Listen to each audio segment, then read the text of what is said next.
Buenas tardes. El día de hoy vamos a continuar con las clases de genética. Ya solo nos faltan dos temas y el siguiente es errores innatos del metabolismo. Lo primero que tenemos que definir pues es qué es metabolismo, que seguramente ustedes ya lo han visto en sus clases de básicas, pero es el conjunto de cambios químicos y biológicos que se van a producir en las células de un organismo. Y estos cambios nos van a permitir actividades como la reproducción, el crecimiento, el mantenimiento celular y también la respuesta a ciertos estímulos. Los errores innatos del metabolismo se describieron por primera vez en 1902 por Garrod, el que él describió primero la alcaptonuria, y el concepto que dejó como de enfermedades metabólicas son aquellas alteraciones clínicas, patológicas y bioquímicas que se atribuyen a la deficiencia congénita de una enzima específica. Y obviamente esta deficiencia pues está condicionada por la mutación en alguno de estos genes. Entonces, no tengo esa enzima que se va a encargar de ejercer el metabolismo. Otra definición que podemos encontrar pues son enfermedades bioquímicas que van a estar determinadas genéticamente, como ya vimos, por una mutación, y que ocasionan un defecto específico en una proteína que puede tener distintas funciones. Esta proteína puede ser una proteína estructural, puede ser una enzima, puede tener una función reguladora de transporte o ser un receptor. Y esta alteración da lugar a un problema en la vía metabólica implicada. Vamos a tratar de ponerlo con un ejemplo para que sea más sencillo. Aquí tenemos una sustancia, puede ser una proteína, puede ser un metabolito que está compuesto de 3 partes. Yo quiero que esta sustancia que ya no estoy utilizando, ya no me es funcional, pues se vaya a la basura. En este caso puede ser un lisosoma quien la degrade o hay otros mecanismos de degradación. Pero toda esta sustancia, toda esta proteína no me cabe en este cubo de basura. ¿Qué tengo que hacer para poderla degradar? Pues tengo que separarla. ¿Quién se encarga de separar cada uno de estos 3 componentes? Pues precisamente enzimas. Yo quiero llegar a esto. Entonces necesito una enzima que corte la primera unión para poder separar el círculo del cuadrado y del triángulo. Y posteriormente necesito una segunda enzima que me haga esta separación. Los errores innatos del metabolismo, muchos de ellos, se dan cuando estas enzimas, ya sea la amarilla o la naranjita, no funcionan. Y entonces yo no puedo dividir mis productos y no puedo tirarlos a la basura o no puedo degradarlos o no puedo volverlos a utilizar. No siempre los errores innatos son por un problema en la degradación de las sustancias. Si yo no puedo hacer esta separación, pues obviamente dependiendo de cuál sea la enzima que me esté fallando, pues voy a tener acúmulo, ya sea de el cuadrado con el triángulo juntos o un acúmulo de cuadrados o de triángulos solitos. ¿Ok? Y este acúmulo, el acúmulo me puede generar problemas o que yo no pueda dividirlos porque resulta que el triangulito tiene que ir a formar otra proteína, pues también me va a hacer que me falte la sustancia que el triangulito iba a formar. La incidencia de los errores innatos del metabolismo va aproximadamente en 1 en 2500 y abarca el 10% de las enfermedades monogénicas. Y vamos a tener realmente muchas enfermedades metabólicas dependiendo de cuál es el metabolito, valga la redundancia, que esté afectado. Entonces podemos tener trastornos en el metabolismo de los carbohidratos, trastornos en el metabolismo de los aminoácidos. Muchas de estas vienen en el programa de tamiz neonatal que vamos a ver más adelante. E incluso un problema del trastorno en los carbohidratos puede ser incluso la diabetes, ¿no? Que no podremos, o nadie la consideraría un error innato, la consideraríamos más bien una enfermedad multifactorial, pero entra en estos problemas. Vamos a dejarlo como una frecuencia en 1 en 5000, pero la incidencia varía entre diferentes razas. Hay ciertos errores innatos que son más frecuentes en mediterráneos, más frecuentes en americanos, más frecuentes en europeos.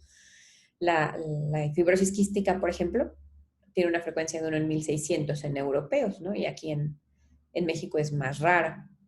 La anemia de células falciformes tiene una incidencia de 1 en 600 cuando los padres son de origen africano, o la enfermedad de Tay-Sachs, que es una enfermedad de acúmulo, tiene una incidencia de 1 en 3.500 en judíos ashkenazí. Entonces, es variable dependiendo de la población y dependiendo de la enfermedad. Por lo general, la herencia de los errores innatos es autosómico recesiva. Esto es en el 95% de los casos. Solo el 5% restante puede tener una herencia dominante o una herencia ligada al cromosoma X. Pero por regla general van a ser recesivos, lo que implica que ambos padres tendrían que ser portadores para poder presentar la enfermedad. Y vamos a tener distintas maneras de afectar, o son distintas las proteínas que me van a afectar y las vías. Se puede afectar el receptor, ¿no? Aquí está, el receptor que tiene un dominio transmembranal. Entonces, si no tengo receptor, el metabolito A no va a poder entrar a la célula. O puedo afectar la conversión de A a B. Este metabolito A tendría que convertirse en B para poder ejercer un efecto. Si no se convierte en B, pues por lo tanto B va a estar disminuida y A va a estar aumentada. Podría también afectarse la conversión de B a D. Ya pasé el receptor, ya entró A se convirtió a B y puedo tener alterado esta conversión de B hacia D. Si no tengo D, todo lo demás hacia abajo está afectado. Y al tener un exceso de B, pues puedo tener, la B no se puede quedar ahí solita, entonces se puede convertir en otro metabolito como sería C. Otra alteración podría ser en el cofactor. ¿Cuál es el cofactor? Pues a veces son otras proteínas que me ayudan a que las enzimas ejerzan su función. Las enzimas pueden estar presentes, pero si yo no tengo ese cofactor, si no tengo, como supongamos en un carrito, tengo el carro, pero no tengo la llave para poder encender el carro y que esto avance, pues ese sería el cofactor. Al final de cuentas, el carro no va a avanzar y no va a haber una producción enzimática. Podemos tener alteraciones en el feedback, que es la retroalimentación por exceso. Si yo tengo un exceso de C, pues mi célula va a decir, híjole, ya tengo muchísimo de este metabolito, no necesito o desactívame lo que me lo está convirtiendo porque ya no lo necesito, ¿no? Entonces también puede ser una alteración o una inhibición de E hacia F porque hay un exceso de D. Entonces, la célula igual detecta que hay un exceso de, tengo un acúmulo de D y esto no se lleva a cabo. Hay distintas maneras de producir una enfermedad. Aquí tenemos otro ejemplo. Tenemos el DNA, nuestra mutación puntual. Nuestro RNA mensajero no va a producir una enzima funcional.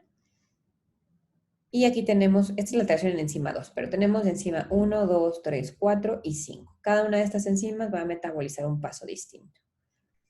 Entonces, de A a B, metaboliza la enzima 1. De B a C, la enzima 2 y así subsecuentemente. Si yo tengo una mutación en la enzima 2, pues este paso de B a C no se va a dar y por lo tanto puedo tener acumulación de todo lo que está antes del daño, esto que quiere decir B y A. Y el compuesto B por sí mismo puede desencadenar una crisis tóxica. La acumulación de este compuesto puede darnos manifestaciones. También el compuesto B puede seguir rutas alternas. Ya lo tengo aquí estancado porque no lo puedo metabolizar a C, pues puede seguir otras vías, ¿no? Y entonces en lugar de seguir hacia C, D, E o F, resulta que hay otra vía que me lo lleva a G y tiene unas funciones que pueden ser totalmente diferentes a las que tenía destinado a hacer. Y el bloqueo enzimático de B a C pues genera que C, D, E y F estén disminuidas. Y al estar disminuidas estas, pues también puedo tener un problema porque los metabolitos que debería de formar y las funciones que tendrían que llevar a cabo no se van a dar. Y al final, sea por acúmulo, por falta o porque se va hacia otro lado, el efecto final es un error innato del metabolismo. Como les decía, puedo tener problemas en la síntesis, en la transformación, en el uso o en la degradación de ácidos nucleicos, proteínas, lípidos o carbohidratos. Y si tomamos en cuenta estos 4 productos, pues las vías metabólicas que pueden estar alteradas serían glucólisis o gluconeogénesis, síntesis y almacenamiento de glucógeno y ácidos grasos, la producción de energía o los sistemas de transporte. El abordaje de los errores innatos es complejo porque existe una gran variedad de signos y síntomas que nos pueden orientar a un error innato del metabolismo. Y dependiendo de cómo se vayan presentando, qué severidad, qué tan agudo o crónico o la edad de presentación, es lo que me va a mí a orientar a saber si tengo o no tengo un error innato. Vamos a ver algunos ejemplos. La captonuria, que fue la primera descrita por Garrod, fue la primera en demostrar la herencia recesiva y se debe a una deficiencia de la enzima homogentizato dioxigenasa. No se preocupen, no hay necesidad de que se la sepan de memoria, pero esta enzima funciona primordialmente en hígado y en riñón y está involucrada en la vía de la tirosina. No es tan frecuente, pero sí es una de las enfermedades que tenemos que tomar en cuenta. Y pues resulta, aquí tenemos la alcaptonuria. Toda esta es la vía de tirosina. Dependiendo de cuál sea la enzima que esté alterada, es la patología que vamos a tener. Por ejemplo, fenilalanina se transforma en tirosina.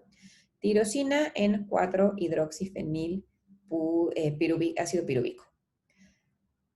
Si tenemos una falla en la aminotransferasa de tirosina, pues vamos a tener tirosinemia tipo 2. Y así vamos a tener cada una de las enfermedades dependiendo de cuál sea la enzima que tengamos afectada. En el caso de la captonuria tenemos el ácido homogentísico, que no va a poder transportarse o transformarse a este ácido acetoacético, y por lo tanto de aquí para abajo pues no voy a tener todos estos productos, ¿ok?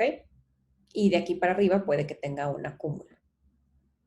Entonces el acúmulo de ese metabolito que no estoy transformando hace que la orina en la infancia sea oscura. Este es el color normal de la orina y en la captonuria tengo esta coloración oscura. Lo primero, o las cosas de lo que primero nos orienta al diagnóstico de alcaptonuria es justamente esto. Y eso se puede detectar desde el recién nacido o en el neonatito. La mamá luego te va a decir que la orina es muy oscura. El polímero del ácido homogentísico se va a depositar también en tejido conectivo y entonces yo puedo tener los puntos de roce de los huesos más oscuros, o el depósito en las articulaciones me puede dar una osteoartropatía. Entonces, el efecto de la alcaptonuria se da mucho por el depósito del ácido homogentísico que no puedo avanzar en su metabolismo. Aquí tengo ocronosis, que son estos cambios de coloración por el depósito del ácido. Puedo tener tendinitis, igual, por el depósito del ácido en las articulaciones. Puedo tener piedras en los riñones, litos renales, por el depósito del ácido. Y dolores de espalda, también por estas alteraciones de depósito. Otra enfermedad común, realmente muy, muy común, y que aquí no seguimos el patrón de herencia recesivo, es la hipercolesterolemia familiar. Esta enfermedad tiene un patrón autosómico dominante. Y aquí lo que tenemos alterado no es una enzima, es un receptor. Es el receptor de LDL, no va a estar funcional y entonces el transporte, la vía o la internalización aquí del colesterol se va a ver afectada.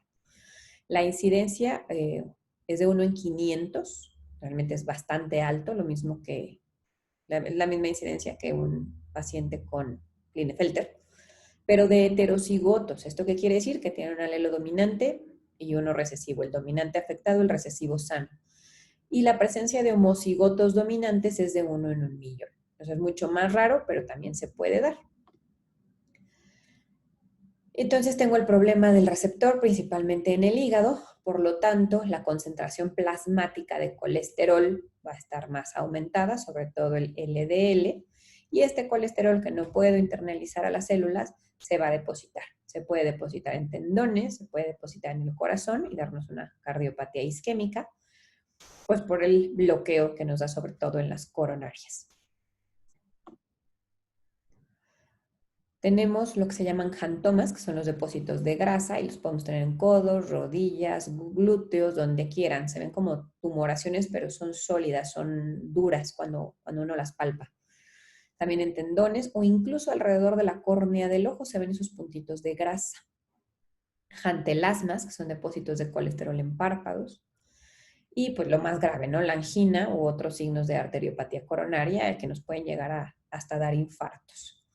Y esto sucede por lo general en edades más tempranas de lo común. Uno esperaría que un hombre se infartara después de los 60 o incluso una mujer, pero si nosotros tenemos hipercolesterolemia familiar, estos infartos pueden darse en edades más tempranas. Y este es un ejemplo donde los homocigotos dominantes suelen estar más gravemente afectados que los heterocigotos. Un homocigoto dominante puede tener colesterol arriba de 1000 y tener datos de arteriopatía coronaria en los 25, 30 años, incluso llegar a infartos en esas edades. Y un paciente con hipercolesterolemia heterocigota, pues puede tener niveles de 400, 500 de colesterol y llegar a infartos 40, 50 años. Aún así, son en edades más tempranas que los que uno esperaría en la población sin hipercolesterolemia. El diagnóstico se hace midiendo los niveles de colesterol, mayores de 300 en adultos, mayores de 250 en niños, y niveles altos de LDL, mayor de 170 a 200 en niños, mayores de 220 en adultos. Los triglicéridos están normales, esos no se ven afectados. Y se puede confirmar el diagnóstico a nivel molecular, pero realmente no es algo que hagamos de rutina, casi siempre solo con los niveles de colesterol total, de LDLs también, y la clínica. El tratamiento, bueno, estas de las enfermedades que sí tienen un manejo. No le voy a quitar la mutación, no voy a modificar el receptor, pero los cambios en el estilo de vida, la dieta y algunas estatinas me pueden ayudar a bajar los niveles de colesterol. Muchos de ellos no llegan a niveles normales, sobre todo los que son homocigotos dominantes, pero sí puedo bajarlos de tal forma que le disminuya el riesgo de enfermedad coronaria. Entonces, sí se sugiere, por eso todos deberíamos de hacernos un chequeo anual, por lo menos de biometría hemática y química sanguínea, para saber cómo están nuestros niveles. Y si tienen antecedentes de familiares con colesterol alto, no estaría de más que se estudien. Otro error innato del metabolismo más frecuente es la fenilcetonuria, y que seguramente han escuchado hablar de ella, o PKU, y esta se da por una deficiencia en una enzima también que se llama fenilalanina hidroxilasa. No se sintetiza el aminoácido tirosina a partir de la fenilalanina en el hígado. Es recesiva y tiene una incidencia de 1 en 10,000. Entonces, nosotros tenemos la fenilalanina ingerida, esto la adquirimos de los alimentos. La fenilalanina hidroxilasa debe de metabolizarlo a tirosina para que la tirosina haga sus efectos. La tirosina tiene una importante acción a nivel del sistema nervioso central y también a nivel de la coloración. Entonces, si yo no tengo fenilalanina hidroxilasa, no voy a tener tirosina. Por lo tanto, altero la producción de melanina y la coloración del individuo. No quiere decir que vayan a ser totalmente albinos, pero sí pueden tener una piel y un color de ojos y de cabello más clara que el resto de la familia. Al no haber tirosina, tampoco, o también no tengo metabolito para dopa y para catecolaminas, y entonces afecto mi producción o mi funcionamiento del sistema nervioso central. Y esto es por falta. Pero el exceso de fenilalanina, la fenilalanina no se queda ahí, se deposita, toma otras vías de funcionamiento. Y el más importante es la producción de ácido fenilpirúvico, que se divide en fenilacetato y fenillactato. Estos dos son fatales, son tóxicos para el cerebro. Bloquea el transporte de otros aminoácidos, altera la formación de mielina y altera la formación de neurotransmisores. Entonces, las manifestaciones de estos pacientes, solo por las vías alteradas, ¿cuáles van a ser? Pues van a tener retraso mental, sí o sí, aparte de las alteraciones en la coloración. La fenilcetonuria es bonita porque, aparte de hablar de la deficiencia enzimática, aquí tenemos un cofactor que ayuda a que la fenilalanina hidroxilasa funcione. A veces la fenilalanina hidroxilasa puede estar normal, pero el cofactor, que es la tetrahidrobiopterina, no lo tengo, o es el que no funciona. Entonces, aunque este esté bien, si no tiene su cofactor, de todas maneras no va a funcionar. Entonces, es un error innato que pone de ejemplo muchas de las vías que pueden estar alteradas. Al inicio, los niños parecen estar sanos, pero entre los 3 y los 6 meses, que yo ya tengo este acúmulo de fenilalanina y de todos sus metabolitos, empiezan a tener daño neurológico y pierden el interés por el entorno y empiezan con vómitos frecuentes por toxicidad. Ya al año de edad hay un retraso importante en el desarrollo, retraso psicomotor. Más grandes pueden tener cuadros psicóticos o cuadros tipo autismo, crisis convulsivas, síndrome de West, es una epilepsia, con convulsiones generalizadas, y aparte tienen eczema facial porque también estos metabolitos se acumulan en piel y dan mucha comezón. Y como les mencionaba, el cabello y la piel es más clara que el resto de la familia. Estos pacientes tienen un olor característico, que es el de los metabolitos que se acumulan, a paja mojada. Si ustedes han olido alguna vez eso, pues es fácil de detectar. Eso es lo que refieren los familiares. Para el diagnóstico de PKU, pues tenemos el tamiz metabólico, que realmente ahora es un gran avance porque entre los 3 y 5 días se realiza y en una semana puedes tener la sospecha diagnóstica que eventualmente pues tendrás que confirmar. Entre más pronto lo confirmes y le des un manejo es lo ideal porque evitas que el paciente tenga ese acúmulo a nivel cerebral y le evitas el retraso mental. La técnica de Guthrie se refiere al papel filtro que utilizamos para el tamiz neonatal y lo que mides es un metabolito específico. ¿Cómo se trata? Pues por lo general quitando la fenilalanina. No tengo tratamiento para ir a suplir la enzima. Entonces, ¿qué hago? Le quito la fenilalanina, no al 100% porque a fuerza necesitamos, si no, no tendríamos tirosina, pero necesitamos cierto grado de fenilalanina. La disminuyo lo más que pueda para que no se acumulen los metabolitos tóxicos y dependiendo de la edad del paciente o de sus necesidades, la voy aumentando o disminuyendo. Hay fórmulas ya comerciales que tienen un contenido específico de fenilalanina y que nos ayudan a que el niño tenga un buen desarrollo sin llegar a un acúmulo y a un daño cerebral. Importancia aparte de la fenilalanina es que llegan a reproducirse. Entonces, si nosotros tenemos un antecedente, una mamá con fenilalanina, tenemos que revisar bien hay que suplementarle bien en el embarazo los niveles y tenemos que revisar bien a ese bebé para ver que no tenga ningún otro daño. Por último, vamos a ver los defectos del lisosoma. El lisosoma, si ustedes recuerdan, es un órgano que se encarga de, pues como de deshacer sustancias dentro del cuerpo. Entonces, para poder deshacer esas sustancias, es como si fuera una especie de basurero, pues necesitamos enzimas que degraden, ¿no? Entonces, lipasas para ácidos grasos, glucosidasas en cuestión de glucosas, proteasas o nucleasas, dependiendo de cuál sea la sustancia que voy a degradar. Aquí tenemos una imagen de más o menos cómo funciona el lisosoma. Está el aparato de Golgi, los lisosomas se forman aquí.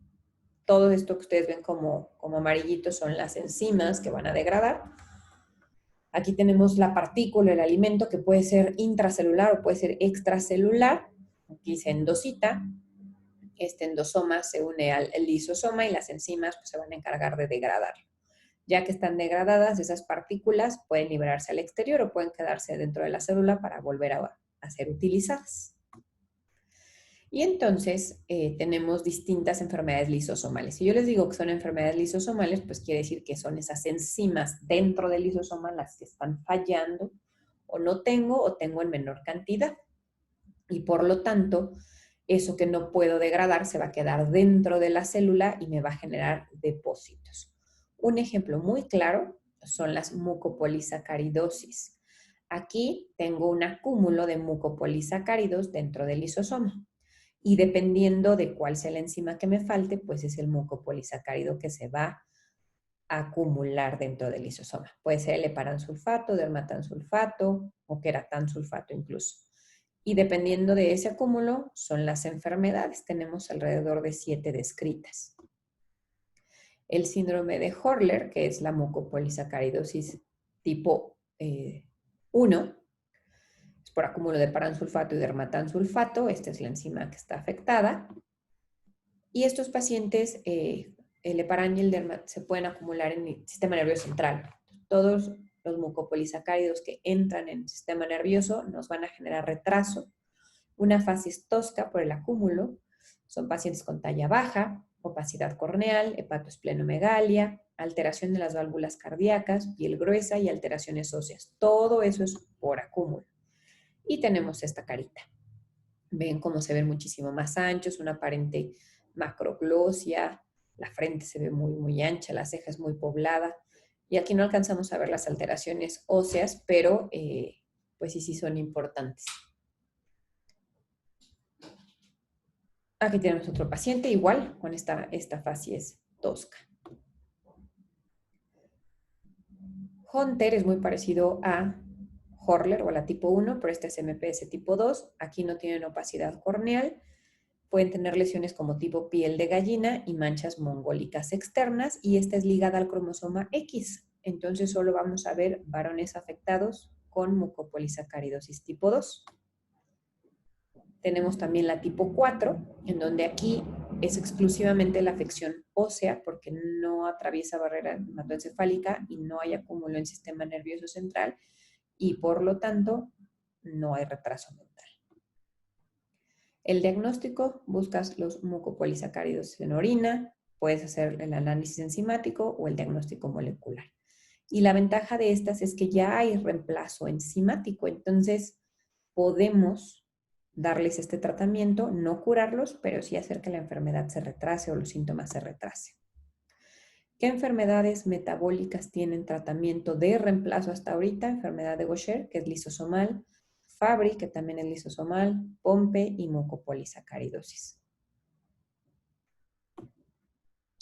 La importancia de los errores innatos es que esta detección oportuna permite el tratamiento adecuado de manera temprana y de esa manera puedes mejorar el pronóstico y retrasar la evolución de la enfermedad, evitando sus complicaciones y sus secuelas.